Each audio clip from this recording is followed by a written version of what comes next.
The first thing you heard on the tier that morning wasn't a shout or a door slam, it was the slow, deliberate scrape of a man who had already forgotten what freedom felt like. That sound belonged to Herman Wallace, and inside Angola prison, it carried further than any rumor ever could. Angola wasn't built to break men quickly. It was built to break them slowly. A former slave plantation turned maximum security compound, wrapped in razor wire and heat that felt like it was punishing you for breathing. Everything here had a purpose, and almost none of it was mercy. If stories like this fascinate you, hit subscribe, because this one only gets darker. In 1972, the prison was a pressure cooker of racism, violence, and unchecked authority. Guards walked with the confidence of men who believed no one would ever question what they did in the shadows. Inmates survived by choosing a side, or pretending they didn't see what happened to those who didn't. But Herman Wallace and Albert Woodfucks weren't built to blend in. They were members of the Black Panther Party, and in a place where silence meant safety, they organized. They pushed literacy classes. They talked about dignity. They tried to challenge the racial hierarchy that ruled every corner of the prison. And that alone made them enemies. The morning the guard was found dead, stabbed in a dimly lit corridor where screams blurred with echoes, fear swept through the prison like a cold wind. Officers locked down the tiers.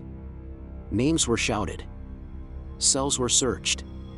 But behind those frantic movements, a quieter decision was already forming. Someone was going to take the blame. By midday, two names circulated in whispers: Wallace and Woodfucks. No trial. No evidence shown. Just the kind of quiet nods exchanged in rooms where decisions came before facts. Whether they were guilty or not didn't matter. What mattered was that they were inconvenient. They challenged the structure. They refused to bow. Robert King, another inmate with Panther ties, watched it unfold from across the camp. He knew enough about Angola to understand what was coming. When the prison wanted someone gone, they didn't need a grave. They needed a cell. A small, concrete box, 6 by 9 feet. A steel bed. A toilet. A door with a slot barely wide enough to let in light. Solitary confinement. When Wallace was escorted toward the tier reserved for those the prison wanted forgotten, he walked past men who had seen violence every day of their lives, yet even they lowered their eyes. Angola had many ways to crush a person, but isolation was its sharpest blade. Inside that tiny cell, the air felt thick, as if it had already decided he wasn't welcome. The door slammed. The tier fell silent. And in that silence, Wallace understood something he couldn't prove yet but felt deep in his bones. This wasn't about justice. It was about erasing a problem. And he had just become one. Long before anyone spoke the phrase Angola 3, men on the inside already understood what the administration feared most: ideas. Not weapons, not riots, ideas. And isolating Herman Wallace and Albert Woodfucks wasn't just punishment. It was strategy. In the silence of solitary, every small sound became a message. Footsteps pacing the tier. Keys brushing metal. A guard clearing his throat before he stopped at your door. Wallace learned to read those signals like weather patterns. Woodfucks, in the next tier over, learned to anticipate them. Even separated, they built a language out of taps on concrete and notes slipped through meal slots.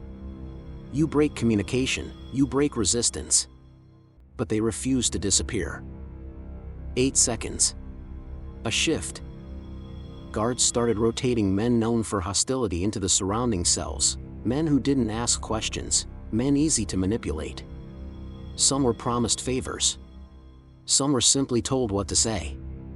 Rumors were currency in Angola, and suddenly the same rumor appeared everywhere: they did it. The Panthers killed the guard.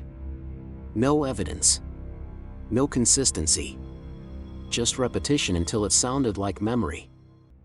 8 more seconds. Robert King felt the pressure from another angle. He wasn't accused in the guard's murder, but he was tied to the movement. And Angola didn't tolerate loyalties it didn't create.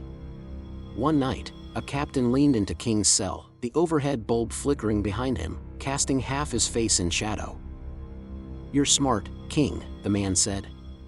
"Smart men know when to distance themselves." King didn't answer. Because silence, in Angola, wasn't surrender. It was protection. 8 seconds. The prison's internal investigation dragged on, gathering statements that bent in the same direction, toward guilt the administration had already decided on.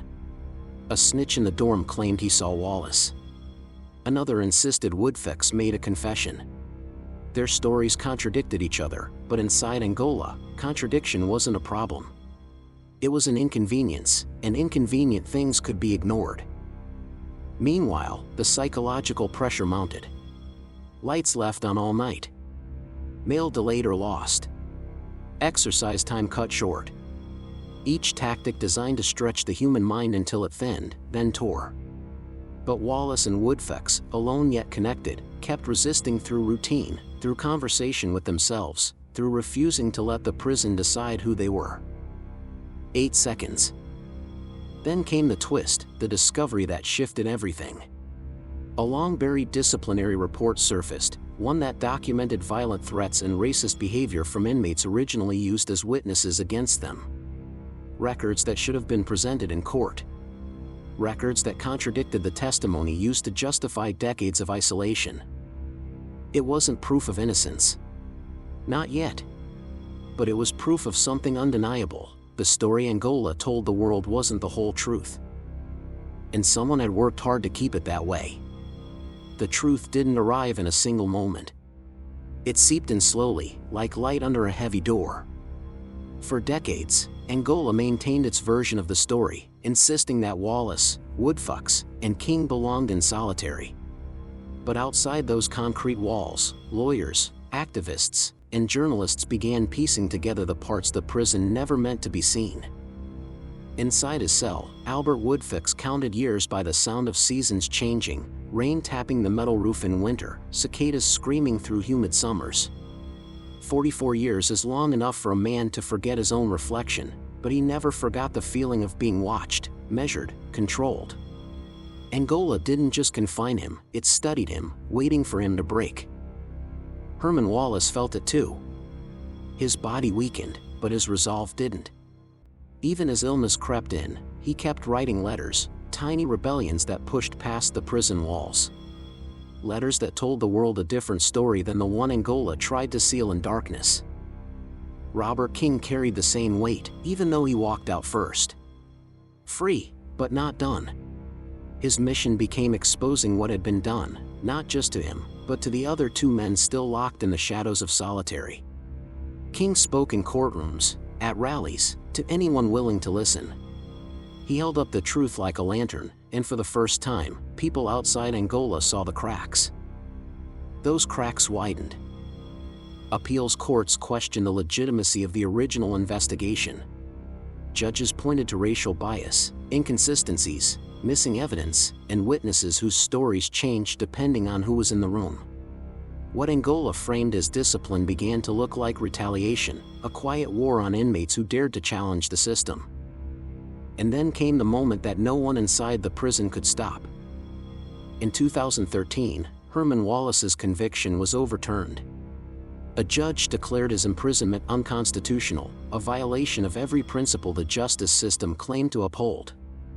Wallace left Angola on a stretcher, cancer eating at the time he had left. He died just days later, but he died a free man, one final act of defiance against a place that tried to erase him. 3 years after Wallace's release, Angola's walls finally opened for Albert Woodfix. 44 years in solitary. The longest in American history. When he stepped into the sun, he moved slowly, as if the world itself was too bright, too open, too loud. Freedom wasn't triumph. It was shock. The kind that leaves a man wondering how much of himself survived the isolation. King, Wallace, and Woodfix became symbols, not of crime, but of endurance. Of what happens when power goes unchecked. Of what confinement can steal from a human being, even if it fails to break him. And their story carries a brutal truth: sometimes survival is the only form of justice a system will allow. If you think the story was intense, the next one will leave you speechless. Subscribe for more true crime stories that'll keep you on the edge of your seat.